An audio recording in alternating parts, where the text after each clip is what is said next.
So what I'm doing is building a Yukon oven. The very basic principle is sticking a improvised oven, in this case I'm using a dustbin, into the side of the hill. Very basically I'm on a hill because I want the firewood to go in here, the heat to be underneath, and then the flow and the draw to be right up the back. So it's going to have an exit hole up here at the back, and that's very important that that's higher than at the front.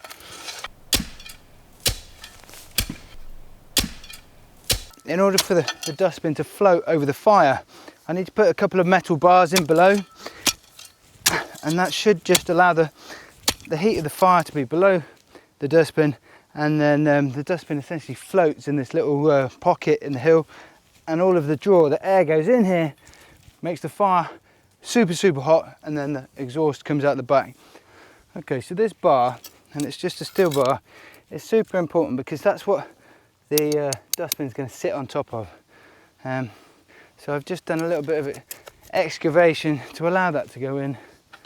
Might even put a second one in quite close to it.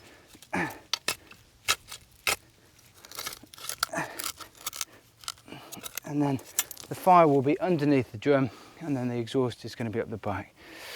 Okay, you don't need a flue, but if the soil is like here, super crumbly, then there's a chance that it's all going to cave in on itself. So by putting a flue in, you stop that. I'm just going to put a brick underneath it.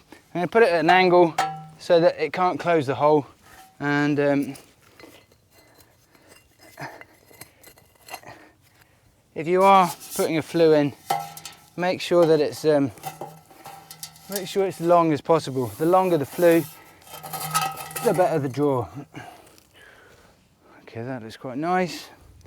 You can see inside my drum, I've just punched 2 holes in the side, put rebar straight through, and a tray or something like that can sit on there, so you don't have to put the stuff that's going into your oven on the oven walls themselves, because they'll be too hot and it will just burn.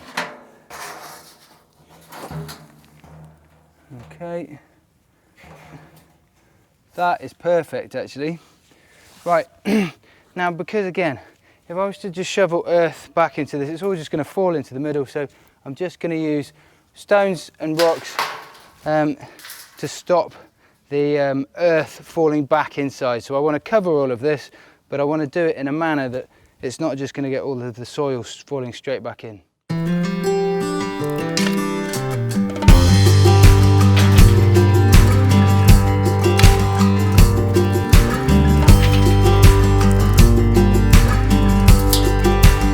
Okay, that'll do. One of the things that I love the most about this is that it's an all-in-one camp cooking area. So you can indeed cook on the fire just as you would on a normal campfire. Obviously you've got the oven too, but believe it or not, you can also cook on the top of here. This can get super hot, so you can put a pan on top and it will work fine.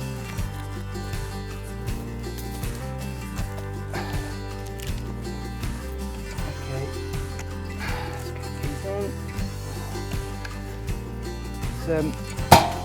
I'm obviously very used to carrying big bits of lit wood around.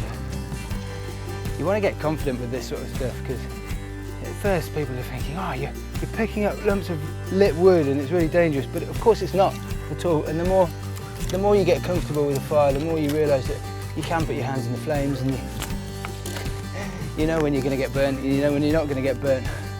But I'm going to get myself a super hot fire in there, and we're going to try and get the temperature as hot as possible. You can already see how well it's drawing. I've not even got any flames in there, and I've got smoke pouring out of the flue already.